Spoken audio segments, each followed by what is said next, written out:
खाना महंगा, पानी महंगा, मोबाइल पर बात करना महंगा।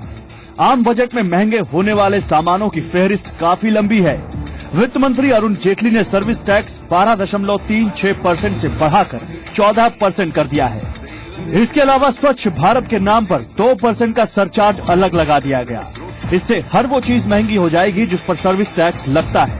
आप भी नोट कर लीजिए कि कहां कहां आपकी जेब कटने वाली है। एसी रेस्टोरेंट में खाना खाना, ब्यूटी पार्लर में जाना, कोरियर भेजना महंगा हो जाएगा। क्रेडिट कार्ड और डेबिट कार्ड से भुगतान करने के भी अब ज्यादा देने होंगे। अस्पताल में इलाज कराना भी महंगा पड़ेगा। हवाई और रेल यात्रा, मोबाइल और लैंडलाइन का बिल पहले के मुकाबले ज्यादा महंगा हो जाएगा। केबल टीवी और इंटरनेट के लिए भी ज्यादा चुकाने होंगे। ड्राई क्लीनिंग, इसके अलावा जिम जाना और ट्रैवल एजेंसी की सेवाएं महंगी पड़ेंगी। साथ ही डॉक्टर, वकीलों और सीए की फीस भी महंगी हो जाएगी। इसके अलावा घर खरीदना भी महंगा होगा। वित्त मंत्री की महंगाई की रेल यही नहीं रुकी। उन्होंने पैकेज लिक्विड आइटम्स पर एक्साइज ड्यूटी 12% से बढ़ाकर 18% कर दी। अब देखिए इसका असर क्या होगा। मिनरल वाटर महंगा हो जाएगा। Package juice, cold drink, soda water सब कुछ महंगा हो जाएगा। इसके अलावा हाई स्पीड पेट्रोल और डीजल अब 10 रुपए प्रति लीटर महंगा पड़ेगा। साथ ही सिगरेट भी 15 से 25% तक महंगी हो जाएगी। वित्त मंत्री के एक ऐलान ने कई सारी टेंशन दे दी है, लेकिन कुछ अच्छी खबर भी सुना देते हैं आपको। अरुण जेटली ने कुछ प्रोडक्ट्स पर एक्साइज ड्यूटी 12% से घटाकर 6% कर दी है, जिससे 1000 रुपए से ऊपर के लेदर के प्रोडक्ट्स सस्ते होंगे। मतलब लेदर शूज, लेदर की जैकेट सस्ती होगी।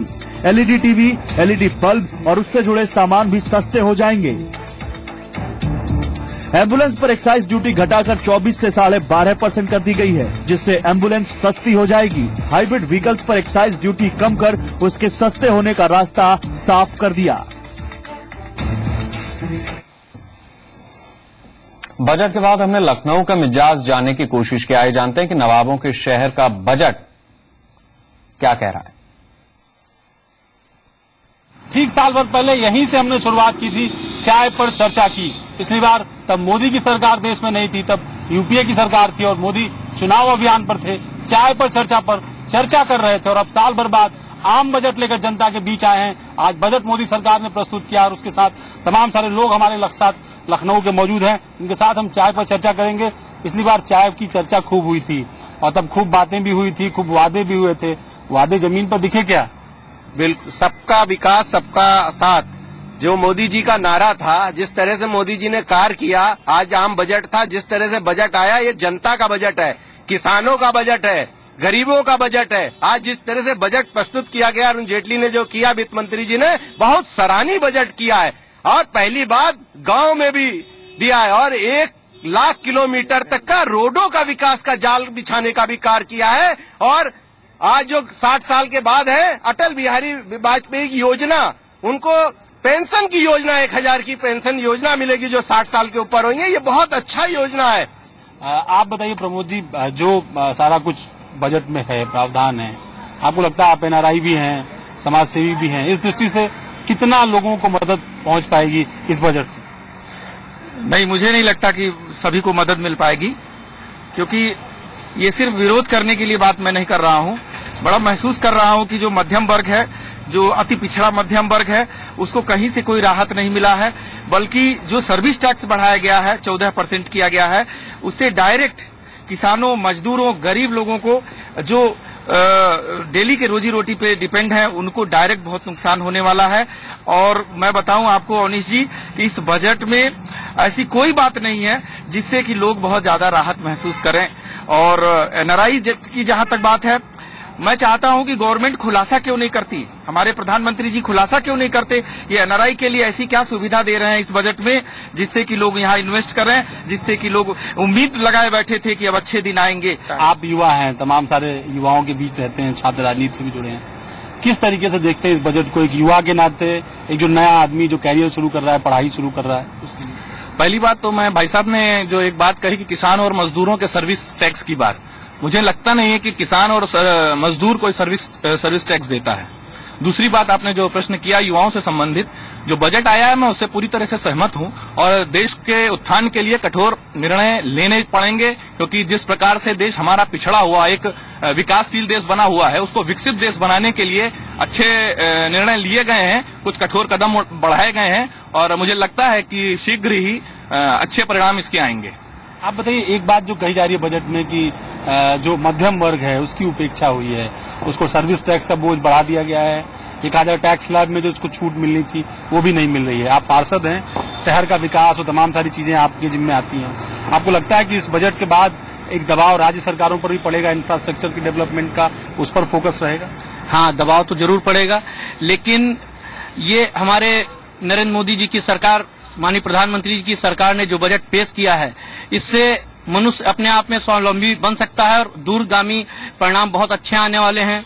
गरीबों के हित के लिए ये जो बजट आया गरीबों के हित के लिए है। आज तक की सरकारों ने कुछ नहीं इस विषय पे सोचा ही नहीं, किसी गरीब के बारे में सोचा ही नहीं। 73 सांसद 80 में से उत्तर प्रदेश में जिताकर भेजे थे यहाँ की जनता ने बीजेपी को, और शायद यूपी की सीटें थी जिनके दम पर बहुमत की सरकार बनाने में कामयाब रही बीजेपी केंद्र में। राजीव, आपको लगता है 73 सांसद, उससे पहले रेल बजट आया उसमें भी बहुत कुछ साफ तरीके से उत्तर प्रदेश को मिलता नहीं दिखाई पड़ा। अब आम बजट आया है, IIM, IIT और भी दूसरे इंस्टीट्यूट दूसरे राज्यों में खुलना है, उत्तर प्रदेश को कुछ नहीं मिल रहा है। 73 सांसद भारतीय जनता पार्टी के जीते हैं और सही में भारत के प्रधानमंत्री ने जो कार्य कर दिया कोई नहीं कर सकता।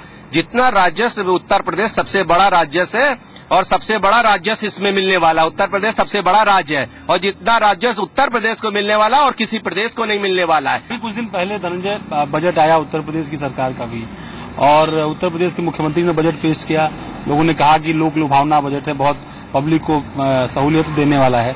अब एक आम बजट भी आया है मोदी सरकार का, आप अगर दोनों बजटों में तुलना करें तो कैसे देखते हैं? सबसे अच्छा यूपी सरकार का बजट है। उत्तर प्रदेश का सरकार, माननीय अखिलेश यादव मुख्यमंत्री जी, बहुत अच्छा बजट। हर गांव में लैपटॉप का वितरण, कन्या विद्यादान, मुस्लिम लड़कियों तक का भी ध्यान में दिए, सबको अच्छी शिक्षा देने के लिए अग्रसर है। बहुत ही अच्छा काम कर रहे हैं, इसमें कोई इफबट नहीं है।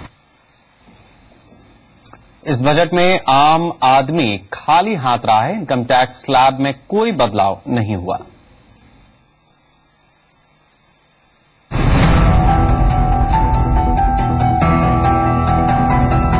वित्त मंत्री अरुण जेटली से उम्मीद लगाए बैठे नौकरी पेशा लोगों को निराशा हाथ लगी है। संसद में जब जेटली का पिटारा खुला तो इनकम टैक्स पेयर्स के लिए कोई घोषणा नहीं हुई।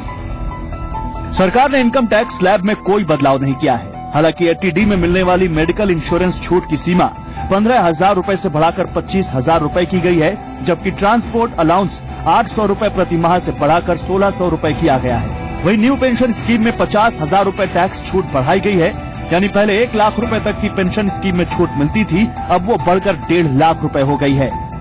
The limit of deduction on account of contribution to a pension fund and the new pension scheme is proposed to be increased from rupees 1 lakh to 1,50,000 each year.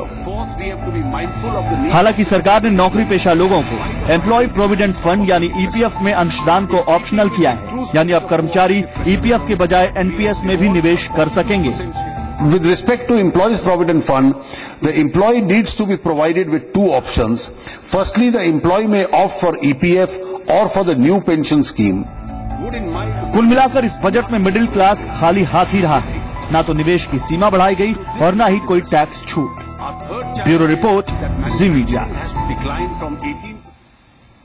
वित्त मंत्री के budget के बाद विपक्ष ने मोदी सरकार पर निशाना साधा। मुलायम ने इसे किसान विरोधी और बेरोजगार विरोधी बताया, तो मायावती ने इसे पूंजीपतियों का बजट कहा।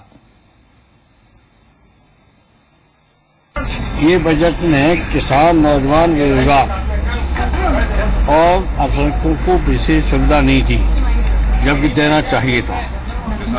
और जब कल ही बोल रहे थे, उत्तर दे रहे थे धन्यवाद के प्रस्ताव पर राष्ट्रपति जी की, तब खुद प्रधानमंत्री जी का किसानों को बिना देर बढ़ नहीं सकता। लेकिन बजट में किसानों के लिए सुविधा दी नहीं, अल्पसंख्यकों के लिए सुविधा दी नहीं, और नौजवान जो बेरोजगार हैं उनके लिए दी नहीं। क्योंकि गरीबी बेरोजगारी से बढ़ती है गरीबी बेरोजगारी से बढ़ती है, गरीबी से बेरोजगारी नहीं बढ़ती है। अगर बेरोजगारी खत्म हो जाए तो हमारा देश संपन्न हो जाए। कि ये जो आज भारतीय जनता पार्टी के नेतृत्व में एनडीए की गवर्नमेंट ने तो अपना जो पहला पूर्ण जो बजट रखा है, जनरल बजट रखा है, तो ये बजट हमें देश की आम जनता के हिसाब से कोई प्रैक्टिकल नजर नहीं आ रहा है। और जो भी कुछ इसमें छूट दी गई है तो वो ज्यादातर देश के जो बड़े बड़े पूंजीपति है, धन्ना सेठ है, बड़ी बड़ी कंपनियां हैं, उनको फायदा पहुंचाने के हिसाब से छूट दी गई है। बीजेपी अध्यक्ष अमित शाह ने बजट की तारीफ करते हुए कहा कि पहली बार काले धन के खिलाफ ठोस कदम उठाया गया। गृह मंत्री राजनाथ सिंह ने इस बजट को आधुनिक भारत का बजट बताया। भारत को एक आधुनिक भारत बनाने की दिशा में, गरीबी और बेरोजगारी से छुटकारा दिलाने की दिशा में जो प्रभावी कदम उठाए जाने चाहिए थे, इसके पहले कभी नहीं हुआ। और मैं कह सकता हूं कि यह बजट जो आज प्रस्तुत हुआ है यहां पर, उसकी जितनी भी सराहना की जाए वह कम है। और आधुनिक भारत के निर्माण में एक यह बहुत ही सकारात्मक और सार्थक पहल है। मोदी सरकार के पहले पूर्ण बजट को रोजगार लक्षी मानता हूं और गरीबों को सुरक्षा प्रदान करने वाला ये बजट है।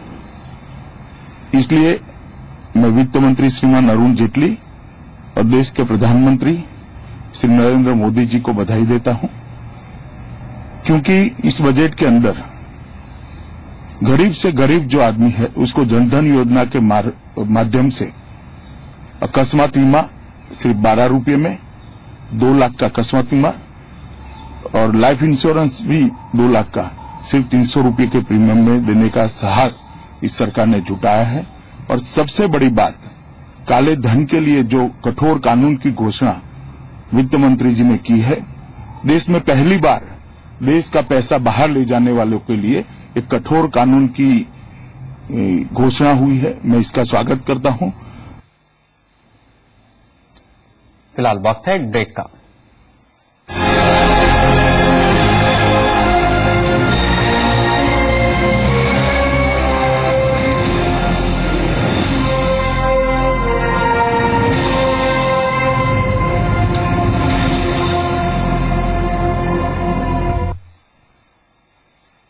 प्रायोजक हैं link door locks, timeless beauty, stylish design, KPH la beautica, KPH का la beautica personal care range, Goldie मसाले, जो भी खाएगा वाह वाह करेगा, Ayurved Nutrigain, the smart way to gain weight, JK tyres, high performance tubeless tyres, BDG 60 MT bar, ताकत अंदर की, शुद्ध प्लस पान मसाला, द अल्टीमेट चॉइस, और दर्द है तो नूरामेंट है। घर का काम कभी खत्म हुआ है? मैं बहुत थक जाती थी। फिर मेरी डाइटिशियन सहेली ने मुझे न्यूट्रीगेन सजेस्ट किया और तब से मैंने न्यूट्रीगेन लेना शुरू किया। अब आप ही देखिए, आई एम सो फिट। अब सभी पूछते हैं मेरी फिटनेस का राज। फिट शरीर पाने के लिए न्यूट्रीगेन। भरोसा सिर्फ आरओ के एक्सपर्ट लिव प्योर पर, जो हर तरह के पानी को करे सबसे शुद्ध और बीमारी को रखे हमेशा दूर। लिव प्योर खरीदिए और हर दिन लखपति बनने का मौका पाइए।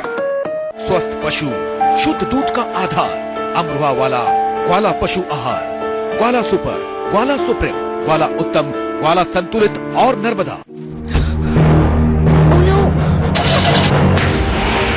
Thank you Livguard. जिंदगी के हर मोड़ पर भरोसा सिर्फ लिवगार्ड बैटरी का। नियो मेरे लाल, योगा का yoga boss, ready CD and go. तीनों एक से बढ़कर एक। Honda dream series. देखो देखे जमाना, पंछी उड़ा जाए रे।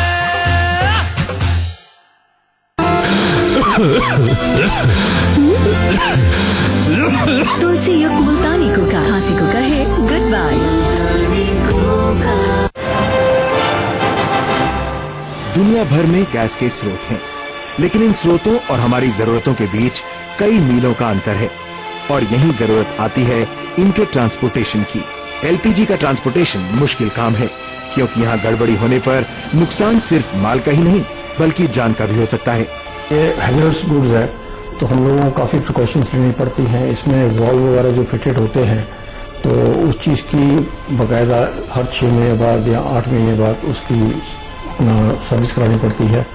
एवरी ईयर उसका सेफ्टी टेस्ट होता है, प्लस उसका जो स्टील टैंक है उसमें भी कहीं पर कोई लीकेज ना हो, वो सब चीज़ देखना पड़ता है। एलपीजी के ट्रांसपोर्टेशन में सबसे बड़ी परेशानी है टैंकर फिलिंग। एलपीजी एक ज्वलनशील पदार्थ है, जरा सी चूक से बड़ा नुकसान हो सकता है, इसलिए फिलिंग के वक्त खास सावधानी रखी जाती है। साथ ही गाड़ी चलाते वक्त भी पूरा ख्याल रखा जाता है। प्लांट में गाड़ी चेक हो गई थी, अंदर जाती है। हाँ जी, कोई कमी तो नहीं है गाड़ी में, कोई रोटर गेज लीक तो नहीं, कोई बाल लीक तो नहीं। ट्रैफिक हो गई है ना, अभी बहुत कुछ देखना पड़ता है, चारों पासों ध्यान रख के चलाना पड़ता है। हमारे सफर का मकसद पॉलिसी मेकर्स तक ट्रांसपोर्टेशन के सामने आने वाली परेशानियों को पहुंचाना है, ताकि उनका समाधान ढूंढकर सेक्टर के विकास को गति दी जा सके। वीकेंड पे पिकनिक चलें? क्यों? इस वीकेंड आराम नहीं फरमाना? हाँ, एक वक्त था जब मैं ये नहीं कर पाता था, बट थैंक्स टू यू मेरी जिंदगी मुझे वापस मिल गई। न्यूरोबियॉन फोर्ट, डॉक्टर्स का भरोसेमंद नंबर 1 विटामिन ब्रांड। एक टैबलेट रोजाना रखे आपको फिट, शार्प और एक्टिव। मेरा भरोसेमंद न्यूरोबियॉन फोर्ट, जिंदगी जी लो दोबारा।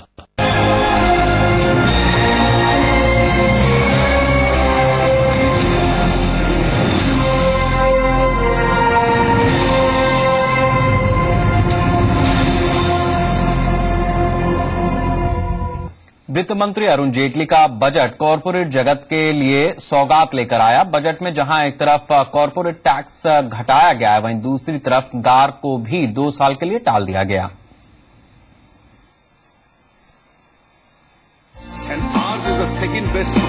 वित्त मंत्री अरुण जेटली ने बजट में कॉरपोरेट्स को खुश कर दिया है। कॉरपोरेट जगत लंबे वक्त से कॉरपोरेट टैक्स में कटौती की मांग कर रहा था। वित्त मंत्री ने कॉरपोरेट टैक्स 30% से घटाकर 25% कर दिया है। कॉरपोरेट टैक्स अगले 4 साल में घटाया जाएगा। इसके अलावा वित्त मंत्री ने जनरल एंटी अवॉइडेंस रूल यानी गार को 2 साल के लिए टाल दिया है। यानी इंडस्ट्री जिस चीज पर सफाई की मांग कर रही थी, उसे वित्त मंत्री ने पूरा कर दिया है। I therefore propose to reduce the rate of corporate tax for 30% to 25% over the next 4 years. This will lead to higher level of investment, higher level of growth. Budget में मिली सौगात से कॉरपोरेट जगत खुश है और राहत महसूस कर रहा है। This by itself, just the announcement, whilst it's a step in the right direction, I think over the coming year, over the course of the coming year, I'm sure it will be, there will be a number of steps that the government will take to facilitate the process. Extremely positive step as Indians get more comfortable with financial instruments and financial savings away from gold and real estate to a certain extent. Big bang यहाँ आया है, वो GST यहाँ पर वो expectation था। जरूर ये फिस्कल डिफिसिट पर ये बिग बैंग जरूर है, क्योंकि 3.9% तो एक्सपेक्टेशन नहीं था। लेकिन विपक्ष जेटली के बजट से खुश नहीं है। विपक्ष ने इस बजट को कॉरपोरेट बजट करार दिया है। ये सिर्फ कॉरपोरेट लोगों को खुश करने की बजट, इंडस्ट्रियलिस्ट को राहत देने की बजट, इसमें कोई गरीबों के लिए किसी प्रोग्राम का ना इंक्रीज है, ना इसमें कोई ज्यादा पैसा दिया गया है। कि ये जो पूरा जो बजट है, तो घूम फिर कर तो जो बड़ी बड़ी कंपनियां हैं, बड़े बड़े उद्योगपति हैं, धन्ना सेठ है, तो उनके हित को ध्यान में रखकर ये बजट तैयार किया गया है। आम जनता के हित में ये बजट हमें कोई ज्यादा प्रैक्टिकल नजर नहीं आता। बजट में कॉरपोरेट टैक्स घटने और गार के टलने से इंडस्ट्री ने राहत की सांस ली है। इसके चलते आने वाले दिनों में निवेश के साथ रोजगार बढ़ने की उम्मीद भी जताई जा रही है। ब्यूरो रिपोर्ट, जी मीडिया। लखनऊ में उद्योग व्यापार जगत के लोगों का कहना है कि बजट उनकी अपेक्षाओं पर खरा नहीं उतरा है। देश का बजट आ चुका है। हमारे साथ इंडियन इंडस्ट्रीज एसोसिएशन के तमाम सदस्य हैं। इनसे पूछते हैं बजट के बारे में, क्या उम्मीदें थी, क्या पूरी हुई या नहीं हुई, कैसा रहा सर बजट आपका, और इंडस्ट्री के लिहाज से, एमएसएमई के लिहाज से कितना कैसा? के लिहाज से मेरे हिसाब से तो बड़ा निराशाजनक रहा, और क्योंकि एमएसएमई में हमने 3-4 चीजों की अपेक्षा की थी जिससे एमएसएमईज की कम्पिटिटिवनेस बढ़े विजावी बाहर की कंट्रीज के। जो हम लोगों ने रिक्वेस्ट की थी कि ड्यूटीज बढ़े उन आइटम्स पे जो एमएसएमईज बनाती हैं, इसी तरह से हमने कहा था किसी बड़े तरीके से फाइनेंस की उपलब्धता बढ़े एमएसएमईज की। अब फाइनेंस की उपलब्धता बढ़ाने के बजाय उन्होंने एक AIMs ऑल्टरनेटिव इन्वेस्टमेंट के मैकेनिज्म के लिए कुछ सहूलियत दे दी है। उससे वेंचर कैपिटल की कुछ बढ़त हो जाएगी, but that is just nothing. Sir आप बताइए प्लस माइनस क्या है इस बजट के, और इंडस्ट्री के लिहाज से भी और वैसे भी जनरली। पॉजिटिव थिंकर हूँ और मैं तो ये फील करता हूँ जो इन्होंने ESI को ऑल्टरनेटिव किया है कि ऑप्शनल कर देंगे। EPF में उन्होंने कहा है कि वर्कर्स कंट्रीब्यूशन हटा के खाली एम्प्लॉयर का रहेगा, इससे ईज ऑफ डूइंग बिजनेस पर कुछ इफेक्ट आएगा। मेरे हिसाब से इंडस्ट्री के हिसाब से तो बहुत ही वीक बजट था, खासकर स्मॉल स्केल इंडस्ट्री के हिसाब से। और स्मॉल स्केल सेक्टर ही एक ऐसा व्हीकल है जो हिंदुस्तान में डेवलपमेंट ला सकता है, जिससे कि एम्प्लॉयमेंट की ग्रोथ हो सकती है और ओवरऑल इकोनॉमी भी बेटर हो सकती है। कुछ जो इनका बेसिकली फोकस तो मेरे ख्याल से ब्लैक मनी जो फॉरेन कंट्रीज में जमा है उसी पर था कि उसको कैसे ट्रैप करें और कितने हद तक कर पाएंगे या नहीं कर पाएंगे। सर ब्लैक मनी को लेकर कानून बनाने की बात कही गई, आपको क्या लगता है कितना कारगर कानून होगा? और जो एक इच्छा शक्ति उम्मीद की जा रही थी कि ब्लैक मनी को लाने के लिए या उसको कर्व करने के लिए, आपको लगता है कि उस दिशा में बढ़ रही है सरकार? ब्लैक मनी को सिर्फ फॉरेन में जो ब्लैक मनी पड़ी है उससे लिंक करने का कोई मीनिंग ही नहीं है। अगर ब्लैक मनी फॉरेन में 100 है तो हिंदुस्तान में 10,000 है।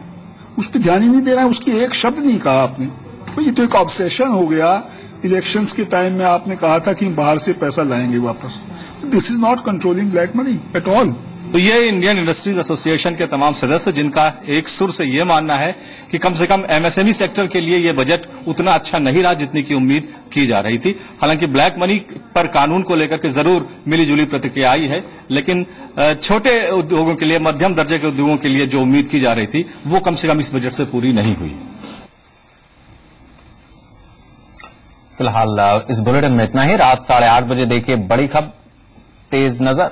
रात 9 बजे अपडेट एट 9, 9:30 बजे सितारों की होली।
खा ले बेटा, अच्छी लगी?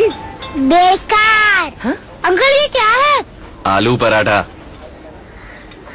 अरे इसमें तो बटर ही नहीं है। डाला है जी। मैं मम्मी वाली बात नहीं है। मैम वही पीले वाला असली बटर जैसा। हर पीली चीज बटर नहीं होती है।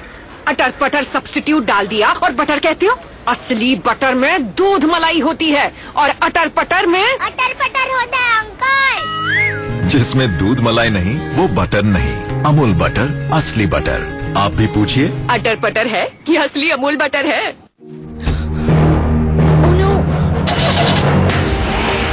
Thank you Livguard. जिंदगी के हर मोड़ पर भरोसा सिर्फ लिवगार्ड बैटरी का। Strong, super resistance durable BTG6 FE 500 Plus TMT बार, ताकत अंदर की। टिलकॉन की प्रस्तुति। मैरीगोल्ड हॉस्पिटल, ऐसी उत्तम सुविधाएं, ऐसी कोमल देखभाल कि मैरीगोल्ड बरसाए सेहत की खुशियाँ। अच्छी सेहत, सच्ची खुशियाँ। गारमेंट्स में कुछ भी हो, बस टीटी गारमेंट्स। अच्छे लगें, अच्छे दिखें, टीटी गारमेंट्स में कुछ भी हो, बस टीटी गारमेंट्स। अच्छे लगें, अच्छे दिखें, टीटी। अदामा का कस्टोडिया, फसलों की पैदावार बढ़ाने वाला एक अद्भुत फफूंदनाशक कस्टोडिया फसलों को स्वस्थ रखे, अधिक पैदावार व गुणवत्ता लाए, फसलों को बीमारियों से बचाए। कस्टोडिया एक वंडर फंगिसाइड।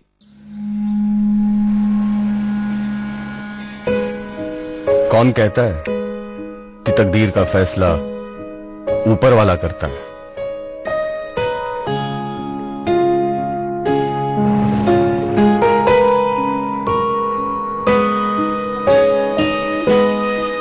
कौन कहता है दौलत के आगे हर कोई झुकता है?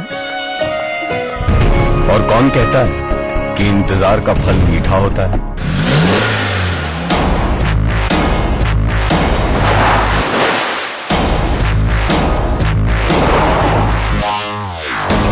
कहने वाले बहुत कुछ कहते हैं, पर महिंद्रा चलाने वाले अपनी तकदीर खुद लिखते हैं। महिंद्रा, तकदीर बदल दे।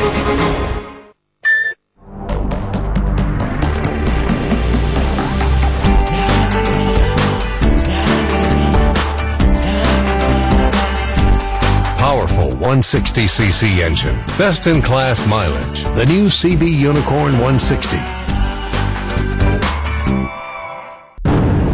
सिस्टम को उनको खत्म करना है। मैं समाज के लिए करूं, अपने लिए करूं, सिस्टम को क्या फर्क पड़ता है?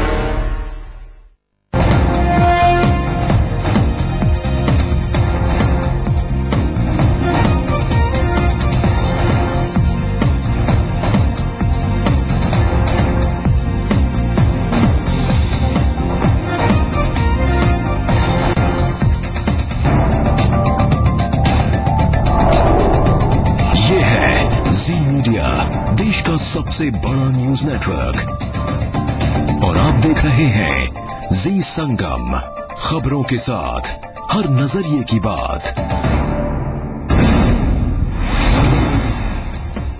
नमस्कार, बड़ी खबर तेज नजर लेकर हाजिर हूं मैं दीपाली। हमारे इस खास शो में होगी 24 घंटे की सभी बड़ी खबरें पूरे रफ्तार और विश्लेषण के साथ। अगले आधे घंटे आपको हम दिन भर की सभी बड़ी खबरों के हर पहलू से रूबरू कराएंगे, वो भी बिना किसी ब्रेक के। तो चलिए शुरू करते हैं तेज रफ्तार खबरों का सफर। मंत्री अरुण जेटली द्वारा पेश किए हुए बजट में आम आदमी को बहुत ज्यादा राहत नहीं मिली थी और शाम होते होते पेट्रोल और डीजल की दरों में भी बढ़ोतरी की गई है। अब पेट्रोल 3 रुपए 18 पैसे और डीजल 3 रुपए 9 पैसे और महंगा होगा। नई दरें आधी रात से लागू होंगी। अंतर्राष्ट्रीय मार्केट में कच्चे तेल की लगातार बढ़ती हुई कीमतों और डॉलर के मुकाबले रुपए की कमजोर होती हुई स्थिति की वजह से ये फैसला लिया गया। पिछले एक महीने में अंतर्राष्ट्रीय बाजार में कच्चे तेल की कीमतों में 15% का इजाफा हुआ है, जहां पहले $45 प्रति बैरल जो रेट था वो अब करीब $62 प्रति बैरल हो गया है। जाहिर तौर पर इस बढ़े हुए दरों का सीधा असर आम आदमी की जेब पर पड़ेगा। वित्त मंत्री अरुण जेटली ने 2015-16 का आम बजट आज पेश कर दिया है। इस बजट में जहां कुछ चीजें खास हैं, नई हैं, तो वहीं कुछ पुरानी चीजों को भी बरकरार रखा गया है। आम बजट की कुछ खास बातें भी हैं। अमीरों पे 2% सरचार्ज लगेगा। वेल्थ टैक्स खत्म कर सुपर रिच सरचार्ज लगेगा। मेक इन इंडिया के जरिए रोजगार सृजित किए जाएंगे। तो वहीं काले धन को लेकर सरकार ने बजट में देश शक्ति के संकेत। विदेश में काला धन छिपाने पर 7 साल की सजा होगी। आईटी रिटर्न में भी बतानी होगी। काला धन छिपाने वालों के खिलाफ कड़ी कार्रवाई होगी। तो वहीं इनकम टैक्स का स्लैब पुराने वाला ही रहेगा। इनकम टैक्स में बदलाव नहीं किया गया। मिलने वाली छूट जारी रहेगी। जैसे उम्मीद कर रहे थे कि इनकम टैक्स में कुछ आपको स्लैब में इंक्रीज मिलेगा, जो मिडिल इनकम ग्रुप है उसको 2.5 लाख 5 लाख कुछ ले जाएंगे। उन्होंने कुछ भी नहीं दिया है, ना सेविंग्स पे कुछ दिया है। ना हम इतने खुश हुए इस बजट को देख के, हमारी बहुत सारी उम्मीदें थी। कुछ लोगों के लिए बजट अच्छा हो सकता है, लेकिन अगर व्यवसायियों की माने तो उनके लिए बजट बिल्कुल भी फायदे का नहीं है। वहीं महिलाओं ने भी कहा है कि उनको कुछ खास नहीं मिला। मोदी सरकार के पहले पूर्ण बजट से एमएसएमई सेक्टर के लोग निराश हैं। खासतौर से इंडियन इंडस्ट्रीज एसोसिएशन के प्रतिनिधियों ने कहा है कि बजट उनके लिए निराशाजनक है। इंडियन इंडस्ट्रीज एसोसिएशन के लोगों का कहना है कि सरकार ने उनकी कोई बात नहीं सुनी। वो चाहते थे कि एमएसएमई सेक्टर के लिए कोई बड़ी छूट की घोषणा सरकार करे बजट में, लेकिन ऐसा कुछ भी नहीं हुआ। उनका दावा है कि रोजगार पैदा करने का सबसे बड़ा स्रोत एमएसएमई सेक्टर है। मेरे हिसाब से तो बड़ा निराशाजनक रहा, और क्योंकि एमएसएमई में हमने 3-4 चीजों की अपेक्षा की थी, जिससे एमएसएमईज की कम्पिटिटिवनेस बढ़े विजावी बाहर की कंट्रीज के। जो हम लोगों ने रिक्वेस्ट की थी कि ड्यूटीज बढ़े उन आइटम्स पे जो एमएसएमईज बनाती हैं। और मैं तो ये फील करता हूँ जो इन्होंने ईएसआई को ऑल्टरनेटिव किया है कि ऑप्शनल कर देंगे। ईपीएफ में उन्होंने कहा है कि वर्कर्स कंट्रीब्यूशन हटा के खाली एम्प्लॉयर का रहेगा, इससे ईज ऑफ डूइंग बिजनेस पर कुछ इफेक्ट आएगा। लेकिन मौजूदा बजट में उसके लिए कुछ खास नहीं दिखा, जिसकी वजह से वो निराश हैं।